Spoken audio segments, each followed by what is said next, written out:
Assalamu alaikum, everyone. This is Ammaar bin Saleem. Welcome to another episode of Outloud with Ammaar. This is season 4, and we're recording episode 9. And today we're going to be talking about a topic that's very, very close to my heart, and that pertains to every Pakistani living within Pakistan and outside Pakistan, both because we're going to be talking about Pakistan's projection at the international stage, how Pakistan is seen, what's the perspective of the international audience, and what are we doing right, what are we doing wrong, and what can be the course corrective measures that we should be taking to ensure that we have a more sustainable outlook amongst our international brethren.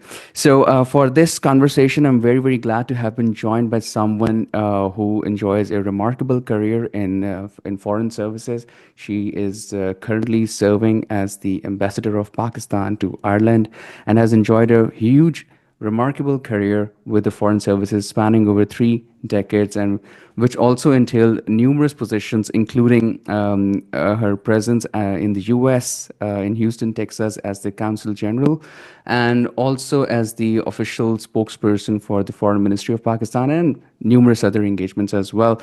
But without further ado, I would like to welcome Miss Aisha Farooqui to Outloud with Amar. Miss Aisha, Assalamu alaikum. Walaikum salam. Thank you, Amar. Thank you very much for taking time out.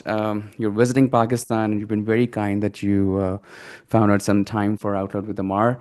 And the main intention, as we were discussing before, that we want to understand how Pakistan is perceived amongst the international audiences, and what can we do to ensure that we're getting better in that regard. And I have numerous questions with regards to it, but first off, I'll start with you. So you're from Karachi, right? That's right. I was born and raised in Karachi. So my early years, schooling, college has been in Karachi, and then I did my bachelor's from Karachi University. I was an external student, so I was doing some part-time work, and Right. along with that, I did my bachelor's But and got a degree from Karachi University. right. So how do you compare the Karachi of that time with the Karachi of now?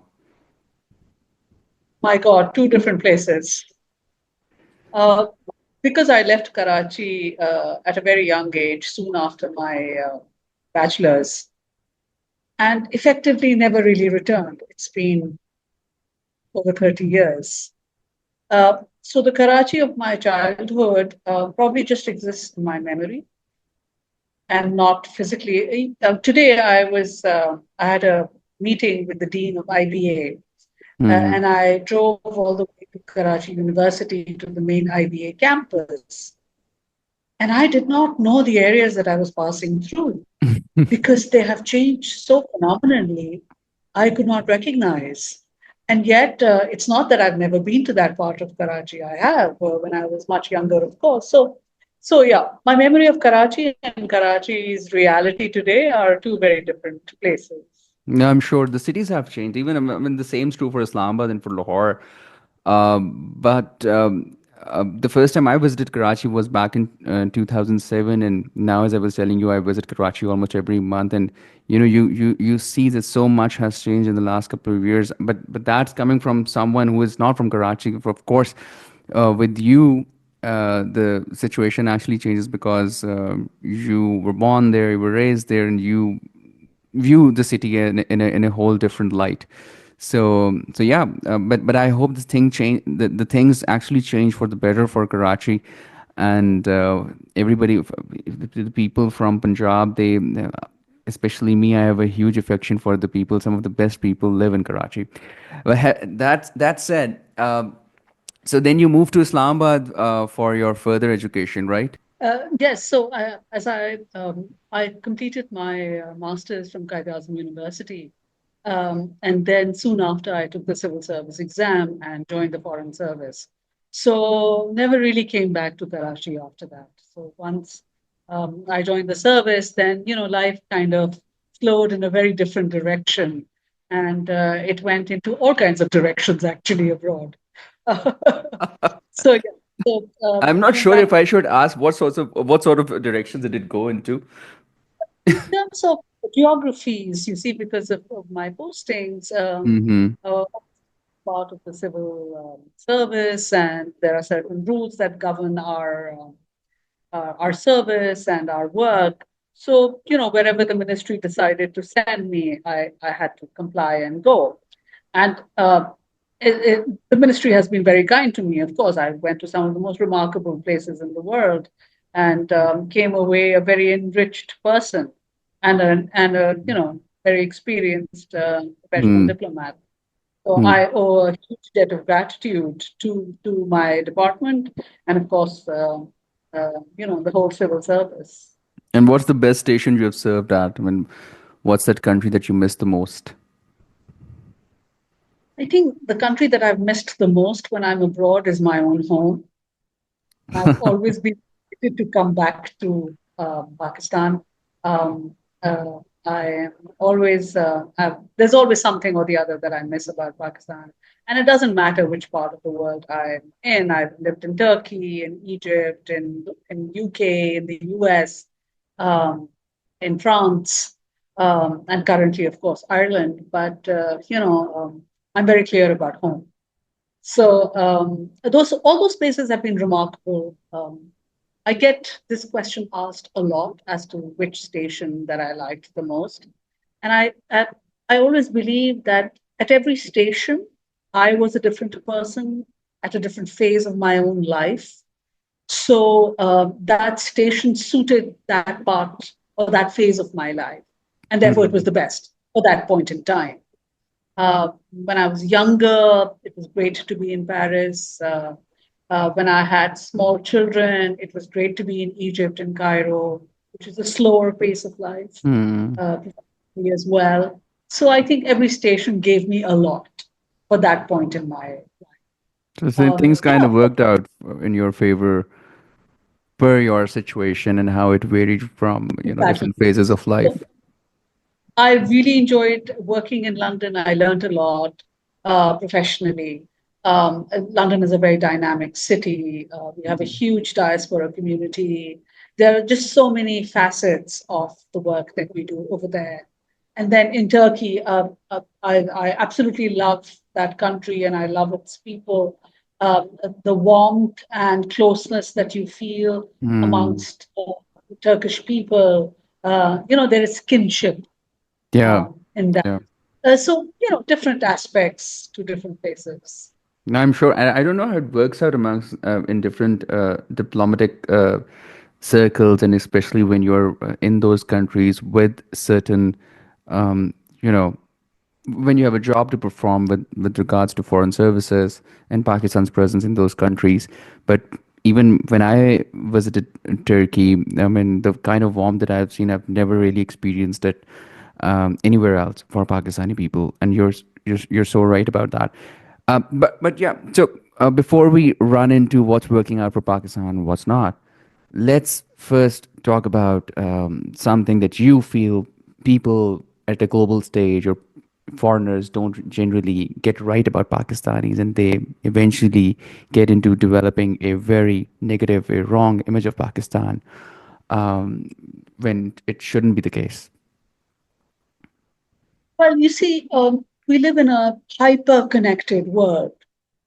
So, and especially where information is available at, literally in your palm 24/7, the news cycle makes it very difficult to keep anything hidden in any part of the world, whether, in the remotest part of Pakistan, whatever happens is beamed out in the next minute or less than that across the world. So this is a very challenging time to be a diplomat and to defend your country. Not because Pakistan is a difficult country, but the world that we are in and the time that we are passing in is a difficult time, it's a challenging time for almost every country. The detail may be different. Mm-hmm. The things that I really want to make that very clear for your audiences as well is that, and because we have this hyper-connected media and information-ruled world, the perception is takes precedence over the reality. So, in many instances, the perception of Pakistan abroad and the reality of Pakistan abroad are, are, are two different things. The reality may actually be much better, but the perception once gets distorted, it takes a long time to correct that perception. And unfortunately, over the past many decades, that is one of the challenges of the diplomats of Pakistan, is to decrease the gap between what Pakistan really is and what people perceive it to be. And I'll give you a small example. So when I went to Houston as Consul General in 2016, I was the first ever woman consul general in Houston. So when I would, in my earlier months, when I first arrived, I would go to different events and people would introduce me as the consul general from Pakistan. There would be people, American people, Houstonians, Texans, who would be shocked because the perception of Pakistan was some ultra conservative place Mm-hmm. akin to the Afghanistan of the 80s and the 90s. Um, uh, and then there were people who'd come specially to look at me.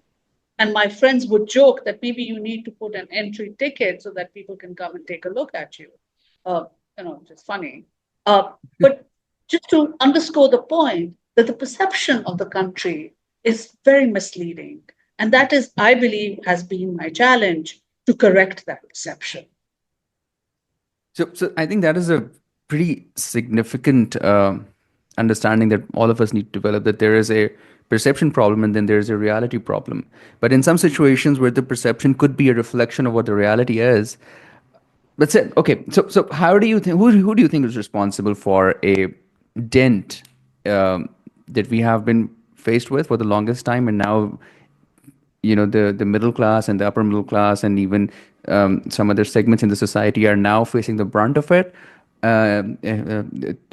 when they don't see their visas getting processed timely, when there are numerous other challenges that we have to go through compared to numerous other countries who are probably not as well off as we are, or economically still sound as we are. So who do you think is responsible for a perception problem that Pakistan is going through, and who do you think is going to eventually fix it? Is it going to be the government, or is it going to be the private sector? You see, I don't think there is any one quarter to be blamed. International relations and building the image of the country is not a black and white matter. Hmm. It's all shades of gray. Uh, I think what is important is, and I'm not saying that reality has nothing to do with the perception. Yes, it does, to some some degree, perhaps a significant degree, but that is not the entire thing. What is what I'm trying to say? I think to build on that perception requires two fundamental things. A, the needle must move at home on domestic issues, social issues, economic issues, for sure. Change must be made and must be seen to be made. And then you have to talk about it abroad and talk a lot about it, market Hmm. it, so to speak. Hmm. And only then will things will start to shift. So there are no quick fixes here, but it's very doable. It's very doable. And you need to make sure that the people who are marketing this product called Pakistan um, speak in the language that the people abroad can hear and understand. And Speak I in a don't mean language that, like literally or no, metaphorically. figuratively, Yeah. metaphorically, Hmm. metaphorically. Right. So what I mean when we talk about the, and I'm not saying that the government has to take the blame for it or you have to accept it, but I do feel that when we I mean recently we're seeing loads of problems coming in the form of visas getting rejected. Pakistani people, even the vice chancellors of different universities in Pakistan, see their visas getting rejected, even for stations like Dubai. And one of the reasons for that is that Pakistanis generally are seen, a certain segment seems to be skipping and then getting engaged in numerous activities, including beggary. So, and when we talk about that, don't you think that the government also shares a bit of a responsibility in conducting solid background checks on the people who are exiting the country? Because at the end of the day, everybody is a representative. Uh, so this particular instance specifically that you've mentioned regarding visas to UAE being rejected in a far greater number than ever before. Unfortunately, of course, this is happening, and that has to do with the kind of firm policies that the government of UAE has put in place vis-a-vis certain categories of applicants, let's put it that way, or people who hail from certain areas, which, according to their information, the bulk of the people who are Mm. quote unquote behaving come from. So those cities have been kind of put on a block list. Yeah. That you see, it is unfortunate, and then here in this instance, especially people who go and abuse the hospitality of the country that they're going are to be squarely blamed. Because when I meet overseas Pakistanis, and I have met so many of them in so many different parts of the world, I always tell them that since they have chosen to be in this particular country, it becomes so important for them to respect the laws of that country and to abide by them and to be a model citizen, because more than me, they are the ambassadors. Because I complete my assignment, or people in the Foreign Office or the diplomats, they complete their 2, 3, 4 year term and return or go elsewhere. But people who choose to live abroad are permanent ambassadors. So if Mr. X does something really wrong, they will not say Mr. X did this wrong. They'll say the Pakistani man next door, Yeah. so annoying. You see, so the entire nation gets tarred with the same Yeah. brush. So one has to be very mindful of what we are doing when we're abroad. Being a foreigner requires that you be very careful and mindful of how you live, eat, work, Yeah. and conduct yourself. But just as we need to be so mindful when we are on assignment abroad, we don't have any off duty. Even if I am at a place after duty hours, so to speak, at 11 p.m. or whatever, I'm never off duty. Hmm. I'm always mindful of the fact that I represent my country. And I will be called the ambassador of Pakistan, did this and that. So I check myself. There is a certain discipline that I must bring to what I say or do. And in a similar vein, I think overseas Pakistanis, or even those who are visiting for a Hmm. holiday, they need to Hmm. be mindful of Then I local think that laws. that means that there's a problem of a lack of ownership then. Lack of ownership of your identity, because anybody who exits Pakistan, the moment they do that, every even the religion takes a backseat over there. People are not going to say that Muslim did something like that, or the Christian living next door is making a lot of noise today. They're going to say the Pakistani living the next door is making a lot of noise today. It's disrupting the business of the day. So I get your point on that, but then I'm sure there would be something that the international audiences appreciate about Pakistani people as well. Have you come across anything like that even the Pakistanis aren't aware of themselves? Absolutely. So in Dublin, I know of a diplomat who earlier, she's from another country. She was posted to Karachi many years ago. Until today, she has such fond memories of her time in Karachi.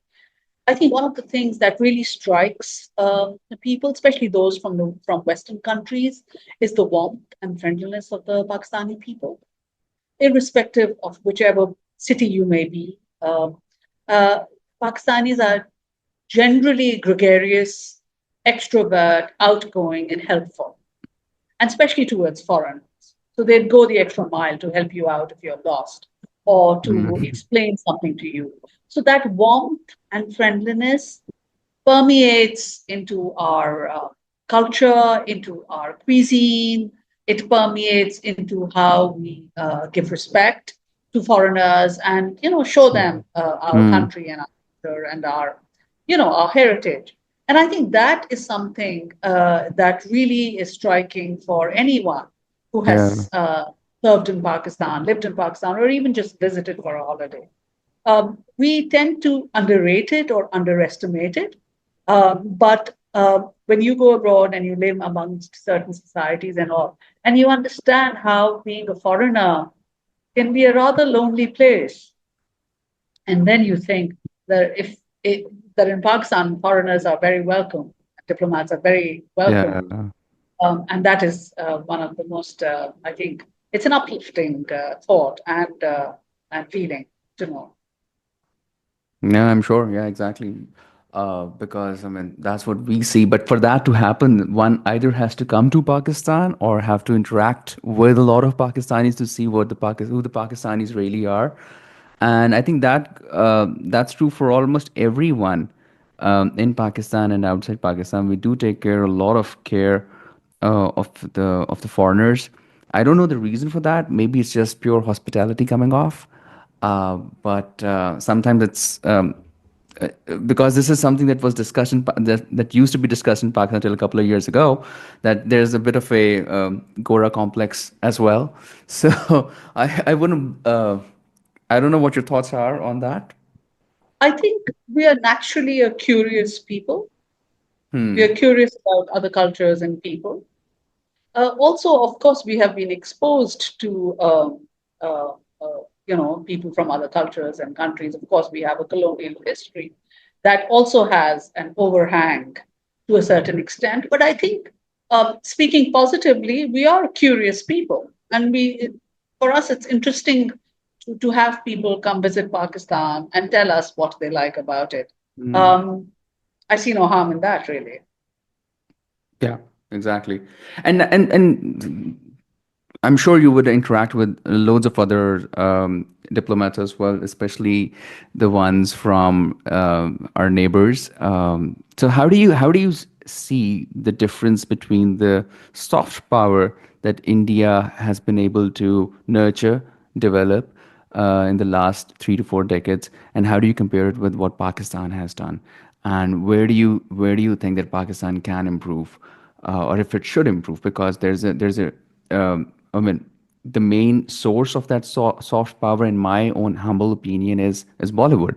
But I don't think Pakistan has been able to do that because Pakistan doesn't have a strong arts and culture or film industry as Bollywood as India has. So do you think that this is something that Pakistan should be focusing on? So, my definition of diplomacy has always been connecting people, cultures, and countries. That's my primary job. That's how People, I define culture, and countries. people, cultures, and countries, making Okay. those connections. It is only when we get to know another people that we can do business with them, we can do holidays with them, we can have political relations with them, we can have economic and trade relations with them. Mm-hmm. Mm-hmm. So the foundation of any bilateral relationship between two countries is how much the people know each other and get to know each other. So that's where it all begins from. And in that capacity, before you can talk about any serious, uh, uh, uh, issue between two countries, you need to start with your soft power. Mm-hmm. So whether it's your art, whether it's your culture, whether it's your cuisine, whether it's your tourism, that should be your first foot forward, the best of it. Um, I hate to make comparisons with countries in our region or even far afield, because I think every country needs to harness that soft power and project it upwards in a strategic and sustained and continuous manner. We have failed in all three categories. It's not strategic, it's very ad hoc, it's not sustained, and it's not continuous because we don't put enough resources to do it. And that is, I think, one of our biggest weaknesses because it has to be done at the government level and across the board. It cannot be in one country or maybe two or maybe five. There has to be a broader strategy so that all 120 missions of Pakistan abroad have those resources and that feedback with the Mm. headquarters with Pakistan, so that that projection takes place. The Foreign Office does that to a Mm-hmm. certain degree, but it's not enough. It's not enough because I think the crunch is always the lack of resources. And I think the private sector, the private individuals, the companies, they also have to step up their game, because it can't only be left to the government to always come up with solutions. Of course, there's going to be feedback that's going to come from, as you've mentioned, 120 missions in different places. But the implementation or the execution of anything to fix that sort of perception or to develop this sort of soft power cannot happen in isolation, whether it's the government or whether it's the private sector. I think there has to be a bit of a unison, and not a bit of it. I think there has to be a complete unison between the two powers to develop that sort of narrative for Pakistan. And Uh, in my Absolutely, I agree. understanding, is one of the reasons that we've not been able to secure enough funding for Pakistani related startups. There's not been enough FDI. There's not been enough, inflow of investments and of people taking an active interest in whatever Pakistan has to sell. Yes, there has not been enough, and there is so much more that needs to be done. I agree. Public-private partnership is the way to go ahead. It's a work in progress. So there are some very good examples, for instance, and I want to mention that the Lahore Literary Festival has been going on since the past 12 years. Yeah, yeah, It's a yeah. completely private initiative by a certain individual and his Mm-hmm. team, and it Mm-hmm. has created a brand. So I It think that, has. and then over the past decade or so, it has been emulated in Karachi. I Mm-hmm. think there's something happening in Sakkar now next week, and it's taken to different parts of the country. So there are some good examples of how Yeah. the private sector has stepped up and done its share to project soft power of Pakistan. I think a lot more can be done. A lot more can be done in different avenues, and I hope that happens.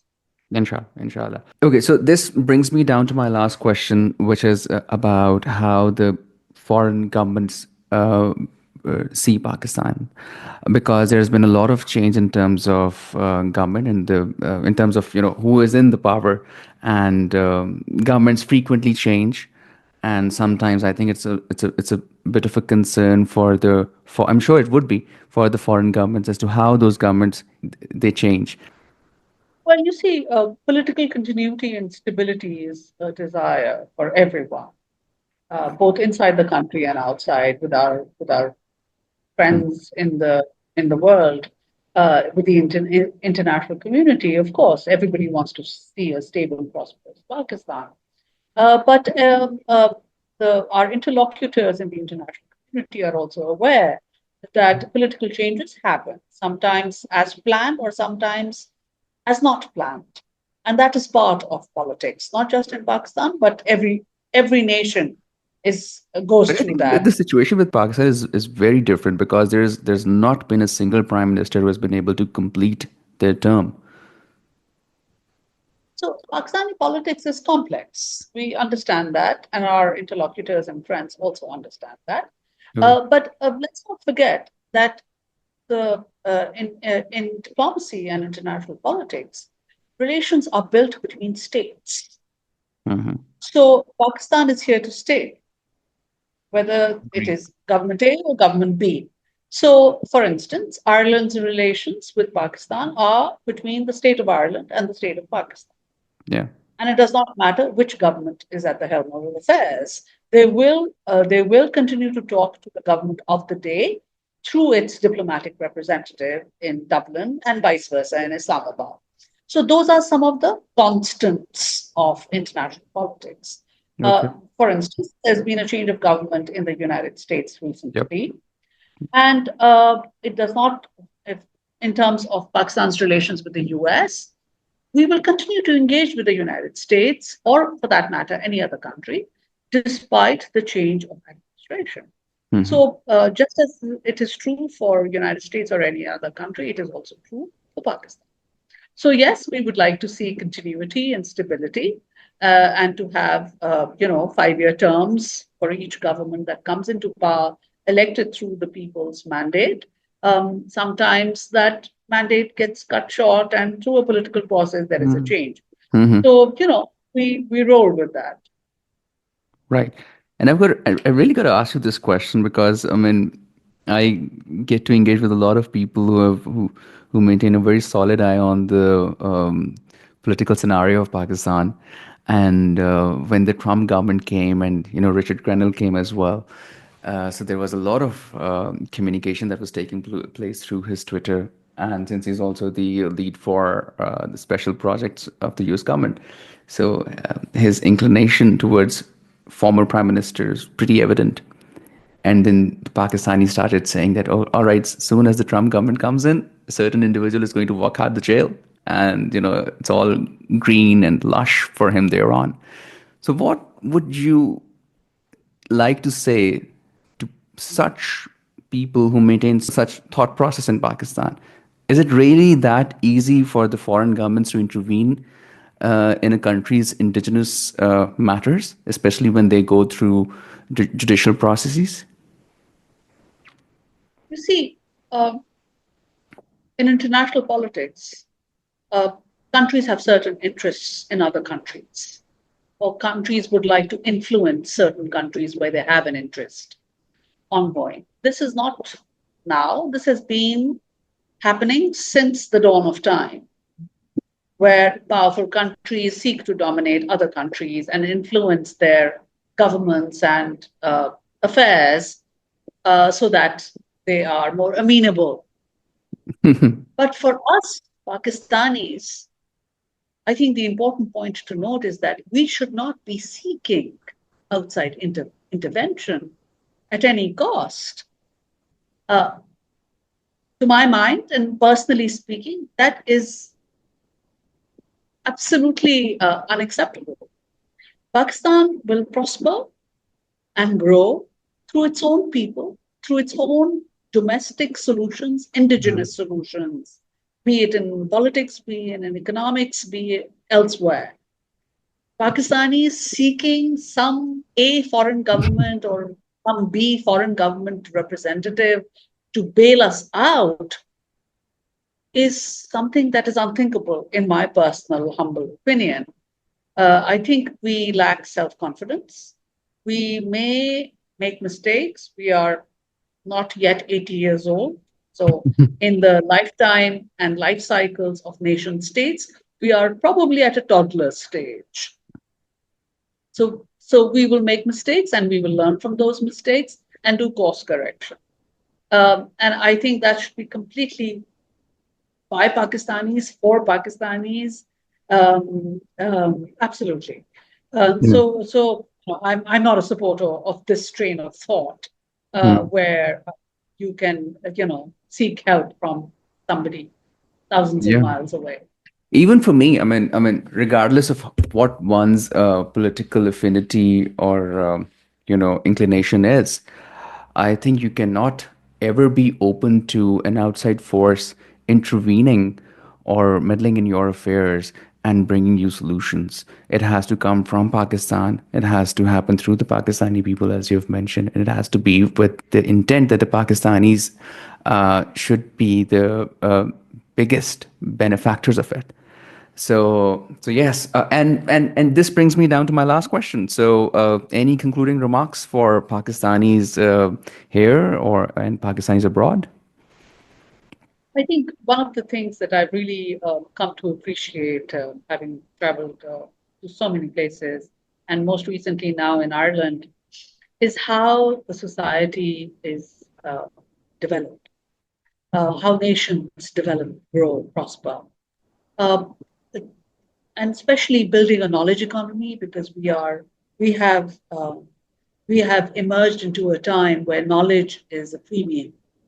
The world Yeah. is going to be divided along the lines of tech haves and tech have nots. Oh, for And sure. if we don't get our act together sooner rather than later and start building the human capital that we have been endowed with, we are, I'm afraid, going to be left behind and put in the tech have nots basket. Mm. And that would be a huge, not only a disservice to the nation, but it would put us at a disadvantage economically, socially, politically, because technology is going to define um, who will thrive in the times that lie ahead.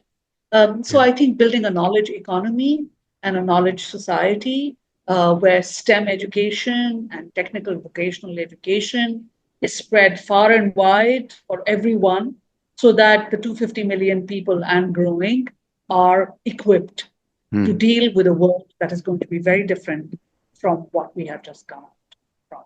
I agree. So I I think agree. that is my message, and that is my hope and prayer, that we move towards building a society where knowledge and developing our people becomes the number one priority.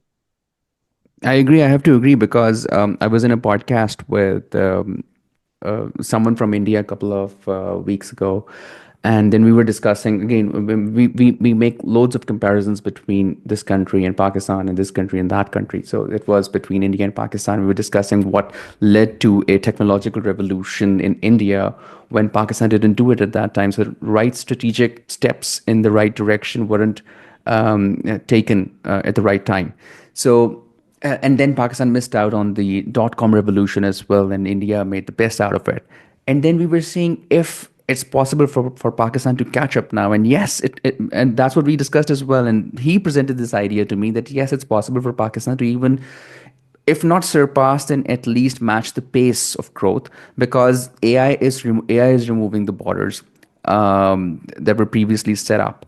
So although we do discuss the democratization of technology and whether we have its access or not. But I still feel, as much as I've seen in Pakistan with internet, with hardware becoming more available in a more expansive fashion. So I think it's easier for Pakistan to work on the knowledge economy because manufacturing and anything that has to do with energy or production would still be a challenge for us because we wouldn't probably have the best resources or wouldn't be the best competitive producers of it. But as far as knowledge economy is concerned, and as far as providing services is concerned, I think we still have a shot. But we got to ensure that we jump into that sea as early as possible, so that we don't miss out on another revolution. And with that, thank you very much, Ms. Aisha. It's been a remarkable conversation. I'm very, very privileged to have had the opportunity of hosting you on Outloud with Amar. I've been talking about projection of Pakistan as a concerned Pakistani for the longest time, and I'm glad that somebody from the right circles has joined me here on Outloud with Amar today. Thank you. Thank you for having me.